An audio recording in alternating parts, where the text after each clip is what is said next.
Ji we're good morning from Mississauga, Canadian road tracker, blogger, realtor hair.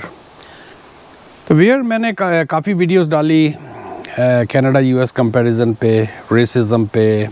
बेतहाशा मुझे comments भी आए और एक आध थ्रेटनिंग किस्म की ईमेल भी आई, जो मैं उस पर ज़्यादा कि आप जो है ना गलत किस्म की कंपैरिजन कर रहे हैं। There is no such thing, there is no racism. और एक इस्लामफोबिया के ऊपर मैंने वीडियो डाली थी, उसके ऊपर भी काफ़ी बातें हुई। एक लेकिन कमेंट ऐसा आया कि जिसके ऊपर वैसे तो आजकल ब्राउन लोग ज़ेर अताब हैं, इसमें कुछ हमारी करतूत भी है, कह सकते हैं। करतूत इस सेंस में कि मीडिया इसको हाईलाइट बहुत कर देता है। हर कम्युनिटी के अंदर क्राइम्स होते हैं, लेकिन हम चूँकि इस वक्त चाहे वो कनाडा हो चाहे यूएसए हो, उसमें एक विजिबल माइनॉरिटी के तौर पे आते हैं। तो विजिबल माइनॉरिटी की वजह से हाईलाइट भी ज़्यादा होते हैं। अभी एक इंडियन लड़की जो थी, औरत थी, जो भी कह लें, इनाया नाम था उसका, वो टारगेट के अंदर जो उसके ऊपर केस हुआ। इस तरह के हादसे हो जाते हैं। आई मीन अमेरिका के अंदर स्टोर्स के अंदर जो चोरी की एक जिसे कहते हैं परसेंटेज है, वो हर कम्युनिटी में, चाहे वो हिस्पैनिक्स हो चाहे वो ब्लैक्स हो, और मैं किसी को पिन पॉइंट करके नहीं कहूँगा, लेकिन इसको बहुत ज़्यादा हाईलाइट किया गया। वो वीडियो भी बहुत ज़्यादा वायरल हुई। इस औरत ने तो जान के किया था। मेरे साथ हादसा हुआ था। इंसान गलती कर देता है। मैं इसकी थोड़ी सी मिसाल दे देता हूँ। अगर कानून इतना ही सख्त होता तो मैं भी आज शायद हो सकता जेल में होता। मैं मलेशिया में था, गेंटिंग हाईलैंड्स के इलाके में। इत्तफाक से मैं फेस टाइम पे अपने घर वालों के साथ था, तो वो यूनिक्लो जो जापानीज़ स्टोर है, तो इत्तफाक से मेरी कहने में कोई हर्ज नहीं, मेरी बेटी देख रही थी, तो उसने कहा कि अब्बू यहाँ से ना लिनन की पेंटें पकड़ ले, यहाँ सस्ती मिलती हैं। इस तरह उसकी एक फ्रेंड मलेशिया से इस तरह लेके गई थी। खैर मैं वहाँ गया, यूनिक्लो का स्टोर हर जगह पे ही है। मैंने उसकी चॉइस की, जो भी पेंटें थी वो पिक की, और मैं फ़ोन पे ही था और मैं बाहर निकल गया। तो मैं सिक्योरिटी गार्ड भागता हुआ आ गया। उसने कहा कि you want buy this or what, but anyhow he understood I made a mistake, other I would have been in the jail. तो गलती भी हो जाती है। अब आई डोंट नो वो 7 घंटे क्या करती रही, वो इंटेंशनल था या नहीं था, लेकिन उसको बहुत ज़्यादा हाईलाइट किया गया।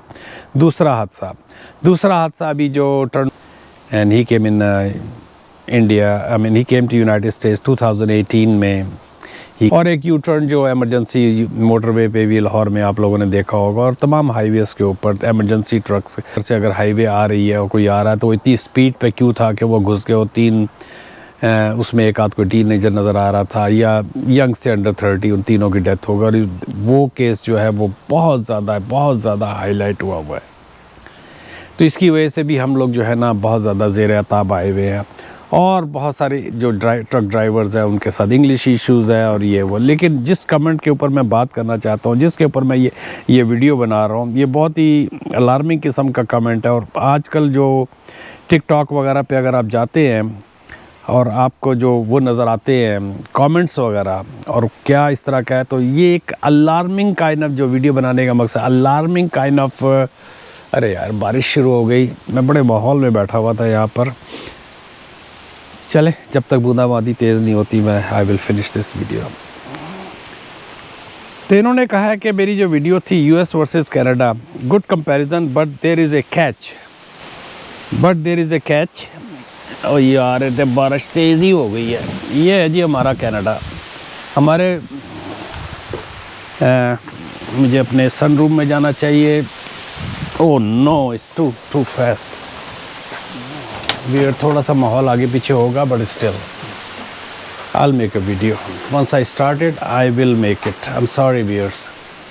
यहाँ मेरे पर टेबल चल इत्थे रख लेने हैं। ये भी तो टेबल ही हैगी। Sorry viewer, all the interruptions, apologize.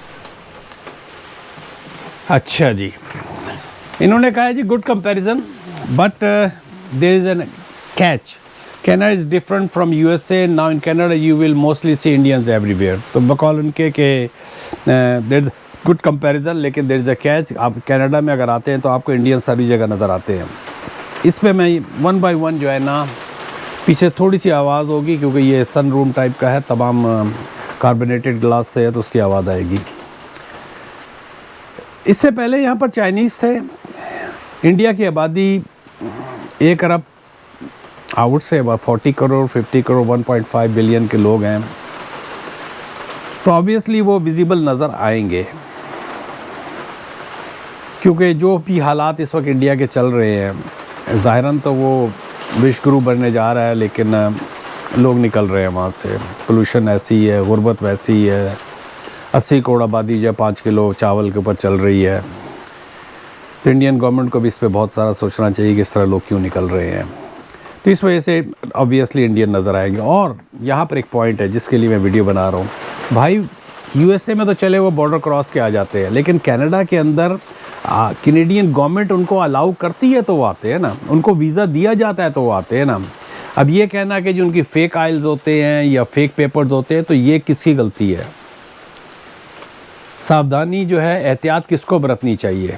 इनके कॉन्सुलेट को बरतनी चाहिए ना। क्यों इन्होंने फ्लड गेट खोला हुआ है?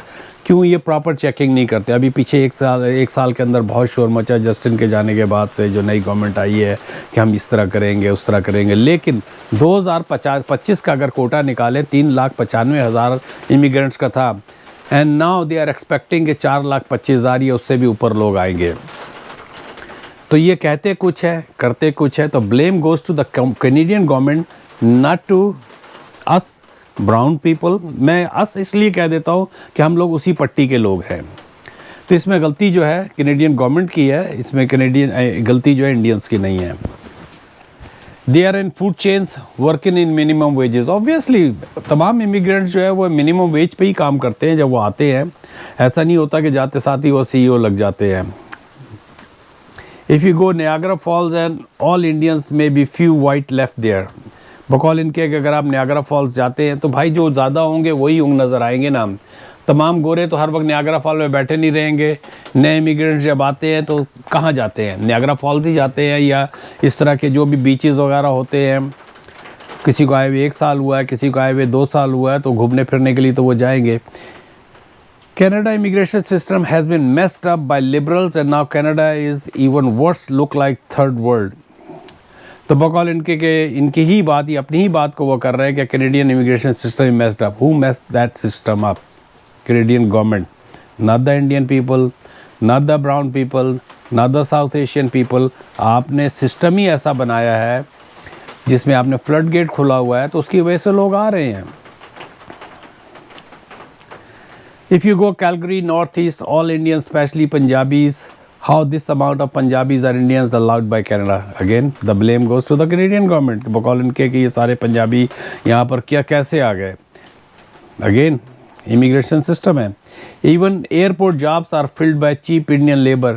Even Tim Horton, 7-Eleven, all Indians, even Walmart, 90% employees Indian.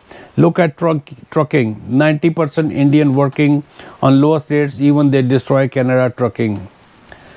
तो भाई ये सारी बातें जो हैं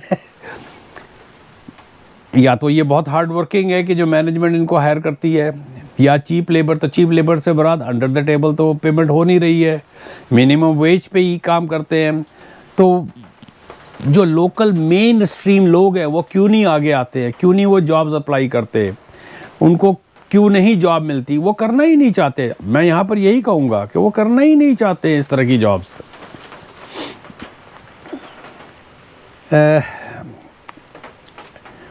अच्छा, I met with Indian Punjabi guy who was complaining about very rude type of Punjabis, as he was also Punjabi. He said even Punjab is more safe than Canada now. तो बकौल इनके कि जी वो एक पंजाबी से मिले हैं तो वो कह रहा था कि पंजाब, ये ना कहें कि पंजाब सेफ़ है। जिस हिसाब से चिट्टे की वबा वहाँ पर फैली हुई है, जिस हिसाब से धमकियाँ मिलती हैं, अगर वहाँ सेफ़ होता तो यहाँ क्यों आते? तो वहीं रहते ना। So no comparison at all. Check the real estate. One of my friend bought house in Edmonton. He said, I hardly make a deal because of all Kaur and Singh are paying even over the asking buying houses. तो ये जी this is a जिसे कहते हैं competitive economy है. If you can afford, if somebody can afford more and if he is competing, तो ये इन मुल्कों में तो हमेशा से होता रहा, चाहे वो अमेरिका हो या वो कनाडा हो, जो भी हाईएस्ट बिड देगा वो चीज़ को ख़रीद लेगा। It is news. It is in news these days from January 2025 to until April 2025. 800,000 people enter in Canada, not visitor. They are temporary or permanent residents. Much more to say, but it is America insult to compare with them. तो इनके बकौल के इतने सारे लोग यहाँ पर आए हैं। तो इस वक्त व्यूअर्स एक डिबेट चल रही है फोरम के ऊपर। तो ये तो जो इनका लास्ट नेम है उससे तो मुझे लगता है ये ख़ुद पंजाबी ही है। और अच्छा, मज़े की बात यह है कि जो यहाँ पर जो 10 साल पुराना हो जाता है वो पता नहीं किस तरीके से इस मुल्क के अंदर आया था, लेकिन वो आने वालों को हमेशा जो है ना उनके ऊपर भौंक रहा होता है। Excuse my language. तो मैं ये नहीं कहूँगा कि जो चीज़ बुरी है उसको बुरा कहना चाहिए। Obviously there is a disparity in employment. मैं ये कह सकता हूँ कि मॉल्स हो जाए, नियाग्रा फॉल हो जाए, इवन कंज्यूमर अगर आप वॉलमार्ट में चलें, जो बायर्स होते हैं, हम कभी कभी कहते हैं कि भाई जी ये गोरे चले किथे गए, तो ये खुद ही हमसे हट के निकल जाते हैं। जिस जगह पे हम जाते हैं तो इसके बाद दे डिसअपीयर। तो रह गई जॉब्स वगैरह की, तो ये लोग अगर अप्लाई करें तो डेफिनेटली ऊपर आएंगे। तो व्यूअर्स, एक हार्ड डिबेट चल रही है यहाँ पर कनाडा के अंदर इस वक्त, और मुझे इस कमेंट के ऊपर ख़ास तौर पे वीडियो बनानी पड़ी कि लोग पक चुके हैं। और ये जो कमेंट्स करने वाले लोग हैं इनको भी मैं गलत नहीं कहूँगा। गलत इसलिए नहीं कहूँगा कि there is something, when there is a fire there is a smoke. इतने जो फोरम इस वक्त जो पके हुए हैं, इतने फोरम जिन पे इतनी सारी बातें हो रही हो, देयर इज़ समथिंग। तो कैनेडियन इसका हल क्या है? इसका हल यही है कि कैनेडियन गवर्नमेंट को टाइट इमिग्रेशन करनी चाहिए। प्रॉपर तरीके से जो फ्लड गेट खोले हुए हैं इनके पेपर से लेके हर चीज़ जो है प्रॉपर तरीके से चेक किए जाए और बैलेंस करें। ठीक है, इंडिया की आबादी 1.5 बिलियन की है, लेकिन दूसरे यहाँ पर देखें, इमिग्रेशन तो चाहिए ही चाहिए, नो मैटर व्हाट। जिस तरह से यहाँ के बच्चे, यहाँ के अब गोरे बच्चे ही नहीं पैदा करें तो काम क्या होगा भाई? यहाँ पर कौन काम करेगा फैक्ट्रियों के अंदर? मुझ जैसे लोगों को जो ओल्ड एज पे जा चुके, हमारी पेंशन कौन देगा? नई पनीर ही नहीं देना है। जब यहाँ पर उस हिसाब से आबादी नहीं बढ़ेगी तो बाहर से लोगों को आना पड़ेगा। अब यहाँ पर जिम्मेदारी कैनेडियन गवर्नमेंट की बनती है कि वो बैलेंस करे। बैलेंस से मुराद ये है कि भाई हर तरह का, हमें जैसे कहते हैं ना कि हर जगह से वो इसको एक मोज़ैक बुके बनाए, हर जगह से फूल तोड़े। ये ना हो कि वो एक ही बाग से फूल तोड़ के लाई चले। ऑब्वियसली वहाँ पे आबादी ज़्यादा है, वहाँ के लोग ज़्यादा अप्लाई करेंगे, लेकिन उनका एक कोटा बना, जैसे इंडिया अमेरिका के अंदर कोटा है, हर कंट्री का उन्होंने कोटा किया हुआ है। हर उसके अंदर इमिग्रेशन का जो है कैटेगरी है उसके अंदर उन्होंने कोटा किया हुआ है। तो यहाँ भी इनको कि भाई इस कंट्री से इतने आएंगे, इस कंट्री से इतने आएंगे, इस कंट्री से इतने आएंगे, जिस कंट्री के ज़्यादा हो गए। जिस तरह अमेरिका में लॉटरी सिस्टम होता है तो वो सर्टन कंट्रीज़ को बैन कर दे कि भाई इनके लोग ऑलरेडी बहुत सारे आ चुके हैं। तो कैनेडियन गवर्नमेंट को भी इसके ऊपर सोचना चाहिए, और वहाँ जो कॉन्सुलेट के अंदर लोग बैठे हैं उनको ज़्यादा ट्रेंड और ज़्यादा प्रोफेशनल किस्म के लोग हो, ताकि वो अच्छी तरीके से छानबीन करके यहाँ पे भेज। तो चले भी यार, ये इससे कमेंट के ऊपर इस तरह बेतहाशा कमेंट्स हैं। अगर कोई बहुत ही सीरियस किस्म का कमेंट होगा तो मैं उसके बाद यकीनी बात है वीडियो बनाऊंगा। इस वक्त मेरी वीडियो जो तैयार हो रही है वो मिसागा के ऊपर, और कि what is the history behind the मिसागा, आज वो लग जाएगी। और दूसरी उसके बाद असाइलम के ऊपर मैं वीडियो बना रहा हूँ। और भी आप लोगों को कोई वीडियो बनवानी हो, किसी किस्म के किसी मुद्दे के ऊपर डिस्कस करना है, तो I will definitely make a video out of it. चलें भी यार, बारिश भी रुक गई और आपके भाई ने यहीं के माहौल में कुछ ना कुछ खेल खेल ही लिया। भले आपको मेरी सन रूम की गंदगी नज़र आ गई है। मिलते हैं एक ब्रेक के बाद।